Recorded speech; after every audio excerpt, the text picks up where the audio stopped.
बार की बात है चिंटू, तो सुनो।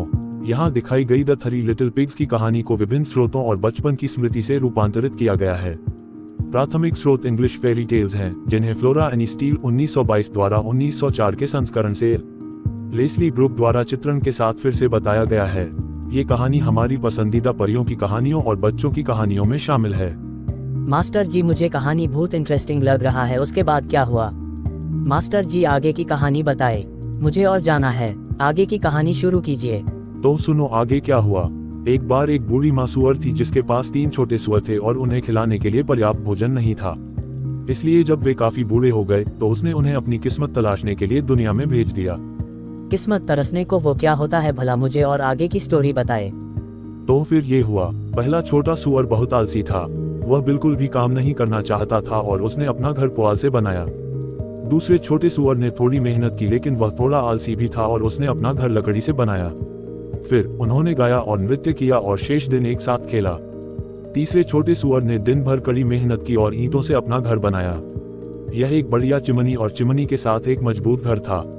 ऐसा लग रहा था कि यह तेज हवाओं का सामना कर सकता है। फिर क्या हुआ मास्टर जी? वो कैसे अपना घर बनाया? आगे ये हुआ कि अगले दिन एक भेड़िया उस गली से गुजरा जहाँ 3 छोटे सूअर रहते थे और उसने पुआल का घर देखा और उसके भीतर सूअर की सुगंध पाई। उसने सोचा कि सूअर बहुत अच्छा भोजन करेगा और उसके मुंह में पानी आने लगा। तो उसने दरवाजा खटखटाया और कहा, छोटा सूअर, मुझे अंदर आने दो, मुझे अंदर आने दो। लेकिन छोटे सूअर ने कीहोल के माध्यम से भेड़िए के बड़े पंजे देखे तो उसने जवाब दिया, नहीं नहीं नहीं, मेरी ठुड्डी पर बालों से नहीं। तब भेड़िए ने अपने दांत दिखाए और कहा, तो मैं हाफ लूंगा और मैं कश करूंगा और मैं तुम्हारे घर को उड़ा दूंगा। तो वह फुफकारा और उसने फुफकारा और उसने घर को उड़ा दिया। भेड़िए ने अपने जबड़ों को बहुत चौड़ा किया और जितना हो सके उतना जोर से नीचे काटा, लेकिन पहला छोटा सूअर भाग गया और दूसरे छोटे सूअर के साथ छिपने के लिए भाग गया। भेड़िया गली में चलता रहा और वह लाठी से बने दूसरे घर के पास से गुजरा और उसने घर को देखा और सूअरों को सूंघा और उसके मुंह में पानी आने लगा, क्योंकि वह उस बढ़िया रात के खाने के बारे में सोच रहा था जो वे बनाएंगे। तो आगे क्या हुआ मास्टर जी? क्या वो भेड़िया क्या उन सुअरों को खा गया?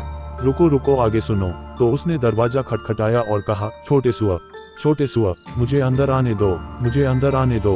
लेकिन छोटे सूअरों ने कीहोल के माध्यम से भेड़िए के नुकीले कानों को देखा, इसलिए उन्होंने उत्तर दिया, नहीं नहीं नहीं, हमारी ठुड्डी पर बालों से नहीं। तो भेड़िए ने अपने दांत दिखाए और कहा, तो मैं हाफ लूंगा और मैं कश करूंगा और मैं तुम्हारा घर उड़ा दूंगा। तो वह फुफकारा और उसने फुफकारा और उसने उड़ा दिया घर नीचे। भेड़िया लालची था और उसने एक ही बार में दोनों सूअरों को पकड़ने की कोशिश की, लेकिन वह बहुत लालची था और उसे कुछ भी नहीं मिला। लेकिन ये बहुत ज्यादा था।